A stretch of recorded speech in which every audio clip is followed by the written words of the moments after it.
میرا نام کومل ہے۔ میں اپنے ماں باپ کی اکلوتی اولاد ہوں۔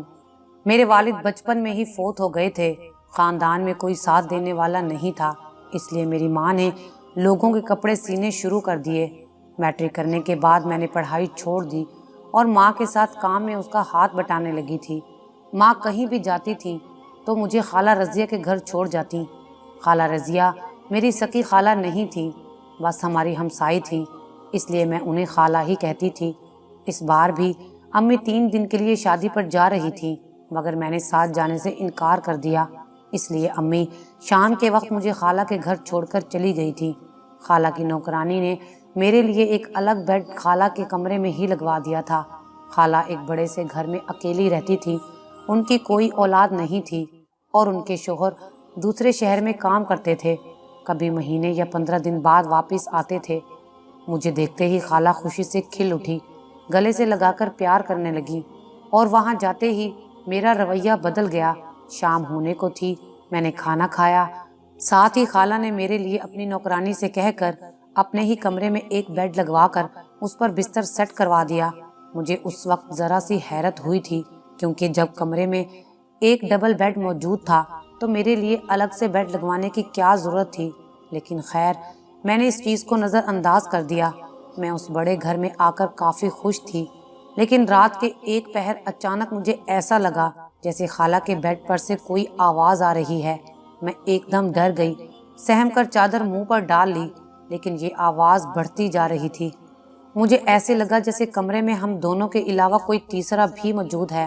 مجھے ایسے لگا جیسے کسی بچے کی آواز ہو۔ میرے دل کی دھڑکنیں ذرا دیر کو تیز ہو گئیں۔ کمرے میں گھپ اندھیرا تھا۔ میں نے فوراً خالہ کو آواز لگائی، خالہ مجھے لگ رہا ہے کمرے میں کوئی ہے۔ خالہ نے بڑے ہی پیار سے جواب دیا، نہیں بیٹی، کمرے میں کون ہو سکتا ہے، بس ہم دونوں ہی تو ہیں۔ خالہ کی بات پر مجھے تسلی نہیں ہوئی۔ میں نے دوبارہ کہا، خالہ مجھے ڈر لگ رہا ہے، میں لائٹ جلا دوں؟ انہوں نے یہ کہہ کر ٹال دیا کہ مجھے روشنی میں نیند نہیں آتی، لیکن جب میں نے انہیں کہا کہ میں آ کر آپ کے پاس سو جاؤں، تب خالہ کی آواز میں ایک دم غصہ آیا۔ وہ بولی، نہیں، کوئی ضرورت نہیں ہے، تم اپنے بستر میں سوئی رہو، میں کسی کو اپنے ساتھ نہیں سلاتی۔ میں سہم کر اپنی چادر میں سو گئی، آیت الکرسی پڑھ کر آنکھیں موند لیں۔ وہ رات تو اللہ اللہ کر کے گزر گئی تھی، لیکن خالہ کی حرکتوں پر مجھے شک ہونے لگا تھا۔ میں نے خالہ کا سارا گھر چھان مارا، مگر مجھے اپنے اور خالہ کے علاوہ کوئی اور نظر نہ آیا۔ میں حیران تھی، رات کو خالہ کے بیڈ پر خالہ کے ساتھ کون تھا؟ اسی طرح سارا دن گزر گیا، لیکن خالہ کا رویہ رات ہوتے ہی میرے ساتھ بدل گیا۔ شاید اس بار انہیں میرا آنا پسند نہیں آیا تھا، یا پھر میں نے ان کی زندگی میں خلل پیدا کر دیا تھا۔ دراصل میں بچپن ہی سے تیز مزاج کی لڑکی تھی۔ جس عمر میں بچیاں گڑیوں سے کھیلا کرتی ہیں، میں اس عمر میں گڑیوں کو توڑ دیتی تھی۔ گھر میں بات بات پر ماں کے ساتھ لڑتی رہتی تھی، اپنی ماں تک کا لحاظ نہیں کرتی تھی، مگر یہاں خالہ کے مزاج کی وجہ سے چپ تھی۔ خالہ رضیہ ایک تو امیر بھی تھی، ان کا شوہر اچھا خاصا کما لیتا تھا۔ خالہ رضیہ میرے لیے اکثر تحفے تحائف بھی لایا کرتی تھی، اس لیے مجھے ان کے بڑے گھر میں رہنے پر کوئی اعتراض نہیں تھا۔ ماں تو مجھے خود جہاں پر چھوڑ کر گئی تھی، لیکن اب خالہ کے گھر ان واقعات سے میں پریشان ہو گئی تھی۔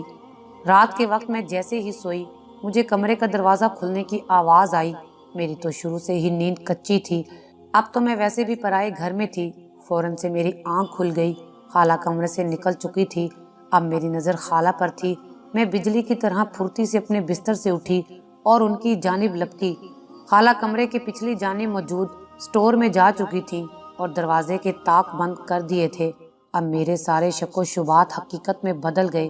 میں تیزی سے سٹور کے دروازے کے پاس گئی۔ میں نے اندر سے خالہ کی عجیب و غریب آوازیں سنی تھیں۔ میں جوان تھی، سمجھدار تھی، ہر بات کی سمجھ رکھتی تھی۔ اچانک میرے دل کو ایک دھڑکا سا لگا، یہ کیسی عورت ہے جو اپنے شوہر کی غیر موجودگی میں اس قسم کی حرکتیں کرتی ہیں؟ مجھے یہ آوازیں واضح سنائی تو نہیں دے رہی تھی، جس کی وجہ سے میں سمجھ نہیں پا رہی تھی کہ خالہ کیا کر رہی ہیں۔ آخر میری ہمت جواب دے گئی، میں نے دھڑم سے دروازہ کھول دیا۔ اس کے بعد کے منظر نے مجھے عجیب سی کشمکش میں مبتلا کر دیا۔ میں بے چینی کا شکار ہو گئی۔ میں آگے بڑھی، خالہ مجھے دیکھ کر گھبرا سی گئی۔ میں نے کہا، خالہ آپ یہ کیا کر رہی ہیں؟ وہ بھی رات کے اس پہر۔ خالہ نے میری جانب گھوم کر دیکھا، ان کے چہرے کا رنگ اڑ گیا تھا۔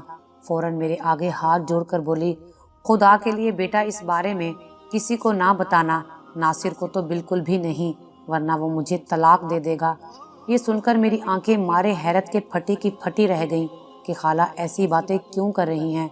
تب انہوں نے کہا، تم نہیں جانتی میرے ساتھ کیا ہوا ہے، میں یہ سب بہت مجبوری میں کر رہی ہوں۔ اگر تمہیں پتہ چل جائے کہ قسمت نے میرے ساتھ کیا کیا ظلم کیے ہیں، تمہاری آنکھیں بھی آنسو سے بھر جائیں گی۔ یہ سب بس میں اپنے بچے کی خاطر کر رہی ہوں۔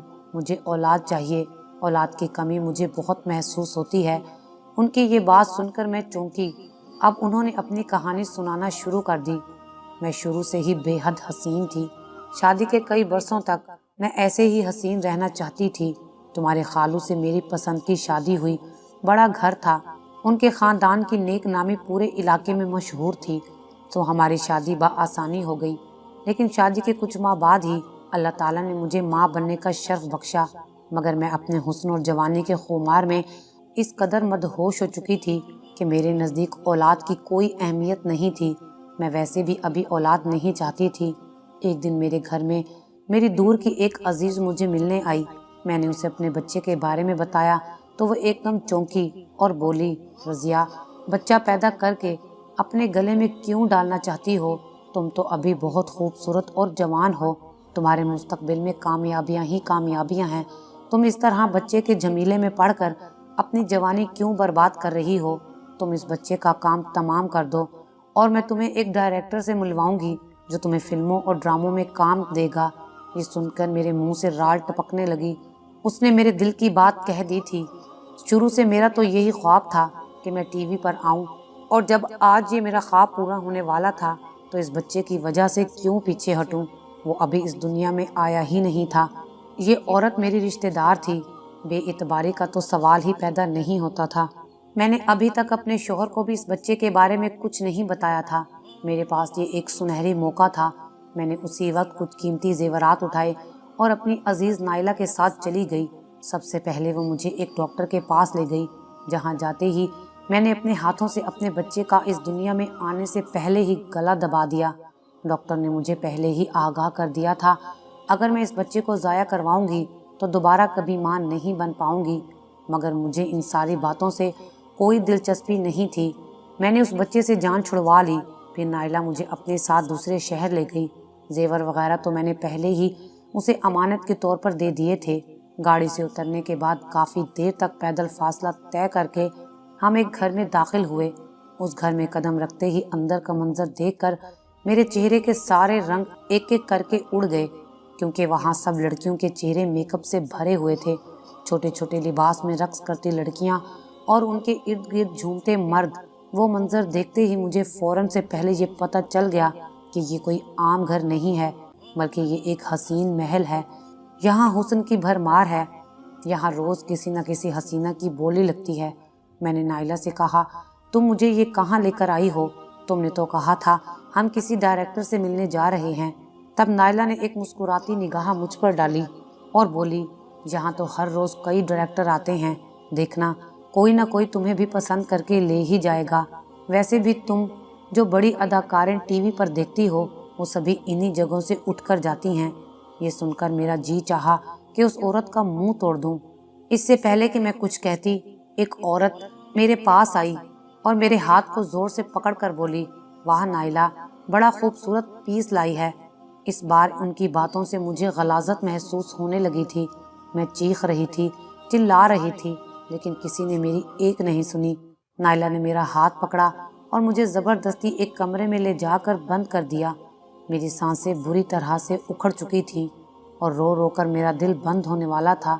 مجھ پر کڑی نگاہ رکھی جا رہی تھی، لیکن اگلے ہی دن میں وہاں سے بھاگ گئی تھی۔ یہ ایک الگ کہانی ہے۔ میں کس طرح تکلیف برداشت کرنے کے بعد وہاں سے نکلنے میں کامیاب ہوئی تھی۔ میرا پورا وجود زخمی ہو چکا تھا۔ اسی رات میں ایک بس والے کی منت سماجت کر کے اپنے شہر آ پہنچی۔ گھر پہنچتے ہی میرا شوہر میری حالت کی پرواہ کیے بغیر ہی مجھ پر برس پڑا۔ مجھے ایسے ایسے الفاظ سے پکارا کہ کوئی عورت سنے تو ڈوب کر مر جائے، لیکن مجھ جیسے کالے نصیبوں والیوں کو موت بھی اتنی آسانی سے نہیں آتی۔ میں اب بہت ڈر چکی تھی، اس لیے میں نے اپنے شوہر کو ساری حقیقت سچ سچ بتا دی، کیونکہ میں اب زندگی سے بہت بڑا سبق سیکھ چکی تھی۔ مزید کچھ چھپا کر مزید گناہ نہیں کرنا چاہتی تھی۔ اس دن کے بعد میرا شوہر بالکل خاموش ہو گیا، مجھ سے کوئی بات نہیں کرتا تھا، مہینوں گھر سے باہر رہتا۔ اور اب جب تم نے مجھے اس کمرے میں دیکھ ہی لیا ہے تو میں تمہیں یہ بھی بتا دوں کہ جب میرا شوہر گھر میں نہیں تھا تو ہمارے گھر میں ایک بلی آ کر رہنے لگی۔ اس نے 3 بچے دیے تھے، مگر اللہ تعالیٰ کی کرنی ایسی ہوئی کہ وہ بلی اور اس کے 2 بچے مر گئے، یہ بچہ اکیلا رہ گیا تھا۔ اس دن کے بعد میں نے اس بچے کو اپنی اولاد کی طرح پالا ہے، یہ مجھے بہت پیارا ہے، ہمیشہ میرے کمرے میں ہوتا ہے، لیکن تم آئی ہو تو میں نے اسے یہاں چھپا دیا ہے۔ تمہارے خالو آتے ہیں تب بھی اسے یہاں چھپا دیتی ہوں تاکہ وہ اسے نہ دیکھیں۔ اس کے ساتھ جیسے میری روح کا رشتہ ہے، میں اپنے ہر دکھ سکھ اس بچے کے ساتھ بانٹتی ہوں، اسے پاگلوں کی طرح پیار کرتی ہوں۔ اگر انہوں نے مجھے اس طرح پیار کرتے دیکھ لیا تو مجھے پاگل سمجھیں گے۔ خالہ کی کہانی سن کر میری آنکھیں کئی بار نم ہوئی تھیں۔ اس روز میرا سارا غصہ دھرے کا دھرا رہ گیا۔ خالہ بھی پھوٹ پھوٹ کر رو رہی تھی اور اپنی بربادی کا ماتم منا رہی تھی۔ میں نے خالہ کو دلاسا دینا چاہا تو وہ بولی، کومل، میں نے ڈاکٹروں سے بہت علاج کروایا ہے، مگر میں اب زندگی بھر ماں نہیں بن سکتی۔ بس اب تم مجھ پر ایک احسان کر دو، اگر تم مجھے بچہ دے دو تو میرا شوہر پھر سے میرے قریب آ سکتا ہے۔ میں ایک دم حیران ہو کر خالہ کے چہرے کی جانب دیکھنے لگی۔ خالہ، یہ آپ کیسی باتیں کر رہی ہیں؟ وہ بولی، تم جوان ہو، خوبصورت ہو، میرے لیے اولاد پیدا کر سکتی ہو۔ میں نے کہا، یہ کیسے ہو سکتا ہے، میں تو شادی شدہ نہیں ہوں۔ تب وہ ایک دم بخلائے ہوئے انداز میں بولی، اس میں کیا بڑی بات ہے، میں تمہاری شادی اپنے شوہر سے کروا دوں گی، پھر جب بچہ پیدا ہوگا تب تمہاری طلاق ہو جائے گی۔ اگر تم میرا یہ کام کر دو گی تو میں تمہیں اس کے بدلے اچھی خاصی رقم دوں گی، جس سے تمہاری آگے کی زندگی بڑے عیش و آرام سے گزرے گی۔ یہ سن کر میری آنکھیں پھٹی کی پھٹی رہ گئیں۔ میں نے ساری زندگی غریبی میں گزاری تھی، میری آنکھوں میں بھی بڑے بڑے خواب تھے، اب انکار کی کوئی وجہ نہیں بنتی تھی، لیکن سوال یہ پیدا ہوتا تھا کہ یہ سب میرے گھر والوں سے کیسے چھپایا جائے گا۔ خالہ نے اس کا بھی حل تلاش کر لیا تھا۔ ماں کے آنے کے بعد ایک دن خالہ ہمارے گھر آئیں اور امی کو کہا کہ میں کچھ عرصے کے لیے لاہور جا رہی ہوں، میری بیٹی تو کوئی نہیں ہے، بس اس لیے میں چاہتی ہوں تمہاری بیٹی کو میں اپنے ساتھ لے جاؤں، وہاں بڑے بڑے اسکول ہیں، سلائی کڑھائی اور کھانے پکانے کے کورس بھی کروائے جاتے ہیں۔ 1 سال کی پڑھائی سے کومل سارے گھر کے ہنر سیکھ لے گی، کومل کا وہاں میں کسی اچھے اسکول میں داخلہ کروا دوں گی۔ امی کو خالہ پر اندھا اعتماد تھا، انہوں نے مجھے ان کے ساتھ جانے کی اجازت دے دی۔ اس کے بعد خالہ مجھے اپنے دوسرے گھر لے گئیں اور اپنے شوہر کو بھی وہیں بلوا لیا۔ جیسے ہی اگلے ہفتے ان کے شوہر گھر آئے، نہ جانے خالہ نے انہیں کیسے منایا کہ انہیں نکاح کے لیے راضی کر لیا۔ بڑی خاموشی سے ہمارا نکاح کر دیا گیا۔ اب ہر رات میری خالہ اپنے شوہر کو، جو کہ اب میرا بھی شوہر بن چکا تھا، میرے کمرے میں بھیج دیا کرتیں۔ ناصر ایک نیک اور شریف انسان تھا، اس کی خوبصورتی اور وجاہت نے میرے دل میں گھر کر لیا تھا۔ میرا جھگڑالو پن اور لڑک پن ختم ہو گیا تھا۔ اللہ تعالیٰ نے پہلے ہی مہینے مجھے اولاد کی خوشخبری سنا دی، پھر وہ 9 مہینے جیسے ہوا کے جھونکے کی طرح گزر گئے تھے۔ ناصر ہر وقت مجھ پر جان نثار کرنے پر تیار رہتا، خالہ بھی میرے آگے پیچھے گھومتی رہتی، مجھے اپنے ہونے والے بچے سے محبت ہوتی جا رہی تھی۔ ایسے دن گزر گئے، پتہ ہی نہیں چلا۔ ٹھیک 9 مہینے بعد اللہ تعالیٰ نے مجھے چاند جیسے بیٹے سے نواز دیا۔ میں نے جب پہلی دفعہ اپنی اولاد کو اپنے ہاتھوں میں لیا تو میری آنکھیں آنسو سے بھر آئی تھیں، لیکن اس کے ساتھ ہی خالہ نے میری جانب ہاتھ بڑھائے، میرا دل جیسے مٹھی میں آ گیا تھا۔ ایک ماں کے لیے یہ لمحہ کتنا تکلیف دہ ہوتا ہے جب وہ اپنے بچے کو کسی دوسرے کے حوالے کر دے۔ میرے لیے وہ لمحہ کسی قیامت سے کم نہیں تھا، مگر خالہ کی اس بچے سے محبت دیکھ کر میں نے اسے خالہ رضیہ کے حوالے کر دیا۔ میں جانتی تھی کہ وہ کس قدر اذیت سے گزر رہی ہیں، لہٰذا میں نے اپنا وعدہ پورا کر دیا، اپنا بچہ انہیں سونپ دیا۔ کچھ دن ان کے گھر میں رہنے کے بعد میں اپنے گھر واپس لوٹ آئی۔ خالہ نے مجھے ایک کڑھائی اسکول میں داخلہ بھی لے دیا تھا، میرا 1 سال کا کورس بھی مکمل ہو گیا تھا۔ میری ماں بھی بہت خوش تھی، لیکن میرا دل تو جیسے وہیں رہ گیا تھا۔ 1 سال بعد اپنی ماں کو دیکھنے کے بعد میرے اندر ممتا کی قدر اور زیادہ بڑھ گئی تھی۔ میں پہلے جیسی نہیں رہی تھی، میری عادتیں بدل گئی تھیں، غصہ اور لڑنا جھگڑنا ختم ہو گیا تھا۔ میں اکثر کمرے میں بد نماز یا قرآن مجید کی تلاوت کرتی رہتی یا پھر کسی نہ کسی کام میں مصروف رہتی۔ ناصر و اپنے بچے کی یادیں مجھے ہر وقت ستاتی تھی کیونکہ انہوں نے مجھے طلاق نہیں دی تھی۔ ویسے بھی اس انسان سے میرا ایک روحانی تعلق قائم ہو گیا تھا۔ ابھی مجھے گھر آئے چند دن ہی گزرے تھے کہ ایک روز اچانک ہمارے گھر کا دروازہ بجا۔ اماں نے دروازہ کھولا تو سامنے کھڑے شخص کو دیکھ کر میرے ہوش اڑ گئے۔ یہ ناصر تھے۔ ماں تو ان کے ساتھ عام مہمان کی طرح برتاؤ کر رہی تھی، لیکن یہ میرا دل ہی تھا جو دھڑک رہا تھا۔ وہ میرے دل کا بادشاہ تھا۔ اماں اسے مہمان خانے میں لے کر آئیں اور مجھے چائے بنانے کا کہا۔ میں چائے بنا کر لے کر آئی۔ تب اماں نے مجھے اپنے پاس بٹھا لیا۔ میری نظریں لمحے بھر ناصر سے ملی تھیں اور دھڑکنیں ذرا بے ترتیب ہوئیں، لیکن میں خاموشی سے بیٹھ گئی۔ پھر اچانک ناصر نے ماں سے کہا، آج میں بہت ضروری بات کرنے آیا ہوں۔ میں آپ کی بیٹی سے شادی کرنا چاہتا ہوں۔ یہ سن کر اماں کے چہرے پر کئی رنگ آئے اور کئی گزر گئے۔ اب ناصر اماں کے پیروں میں آ بیٹھا اور بولا، میں آپ کی بیٹی سے بے پناہ محبت کرتا ہوں۔ اسے اپنے ساتھ جائز رشتے میں باندھنا چاہتا ہوں۔